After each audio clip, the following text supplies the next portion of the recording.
Hi friends, welcome to Chennai అత్త cooking. Chennai అత్త కుకింగ్లో ఇవాళ రొయ్యల పిట్టు చేయబోతున్నానండి. ఎప్పుడు రొయ్యల ఫ్రై, ఇగురు, పులుసు ఇలాంటివే తిని తిని బోరు కొట్టుంటారు. ఇవాళ కొత్తగా తమిళనాడు స్టైల్లో ఈ రొయ్యల పిట్టు ఎలా చేయాలో చూపిస్తున్నానండి. ముందుగా నేను అరకిలో రొయ్యలు తీసుకున్నాను. ఇవి పొట్టు తీసి శుభ్రంగా కడిగి పెట్టేసుకున్నానండి 2-3 సార్లు. ఇప్పుడు దీని వెనక భాగంలో కట్ చేసి దారంలాగా ఉండే వాటిని తీసేయాలి. ఇక్కడ నేను చూపిస్తున్న విధంగా చేయండి. ఇది తెలియని వారి కోసం చెప్తున్నాను, చాలామందికి తెలిసే ఉంటుంది. ఇదిగోండి, ఇలా చేయాలన్నమాట. మిగిలిన రొయ్యలన్నీ అలాగే చేసేసి పెట్టేసుకోవాలి. ఇప్పుడు ఒక గిన్నెలోకి తీసుకొని అందులో కొంచెం కల్లుప్పు వేసుకొని దాన్ని బాగా పిసగాలి. దానిపైన ఉండే మురికంతా ఆ కల్లుప్పు కరిగే వరకు మనం అలా పిసుగుతూ ఉంటే స్లోగా పిసకాలి. అందులోకి వచ్చేస్తుంది అన్నమాట. ఇలా శుభ్రంగా 3 సార్లన్నా కడుక్కోవాలండి. ఇప్పుడు స్టవ్ వెలిగించి ఒక గిన్నె పెట్టుకోవాలి. దాంట్లో ఈ శుభ్రం చేసుకున్న రొయ్యలు కూడా వేసి కొంచెం ఉప్పు వేసుకోవాలి. ఇప్పుడు కొంచెం అది బాగా కలిపి 1/2 స్పూన్ పసుపు వేసుకోవాలి. ఈ పసుపు వేసుకున్నాక ఒకసారి కలిపేసుకొని దాంట్లో నీరులాగా వస్తూ ఉంటుంది. ఉప్పు వేయడం వల్ల దాంట్లో ఉండే నీరంతా బయటకు వచ్చి బాగా ఉడుకుతాయి రొయ్యలు. ఇప్పుడు కొంచెం కొంచెంగా కలుపుకుంటూ ఇలా ఉప్పు పసుపు రొయ్యలకు పట్టేటట్టుగా కలుపుకోవాలి. ఈ రొయ్యలన్నీ డ్రై అయిపోయినాయండి. కొంచెం కూడా నీరు లేకుండా ఎగరబెట్టేసుకోవాలి. ఇప్పుడు స్టవ్ వెలిగించి బాండి పెట్టుకోవాలి. దాంట్లో కొంచెం ఆయిల్ వేసుకోవాలి. ఆయిల్ బాగా కాగనివ్వాలి.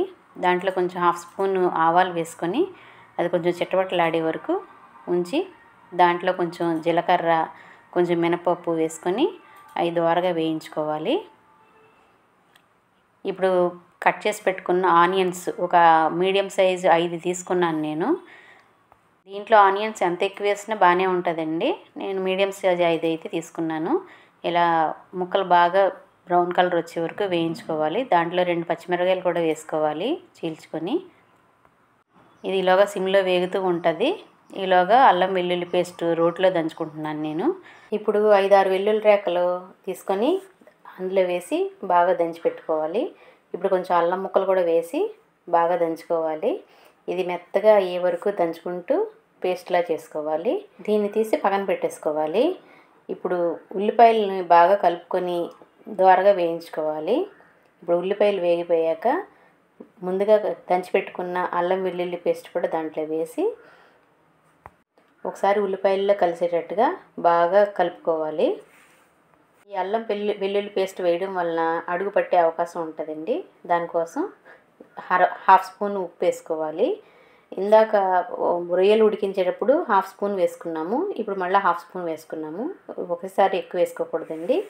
ఈ ఉల్లిపాయలంతా బ్రౌన్ కలర్ వచ్చేసినాయి. ఈలోగా ఒక మిక్సీ జార్ తీసుకొని అందులో చల్లారిపోయిన రొయ్యలు వేసుకోవాలి.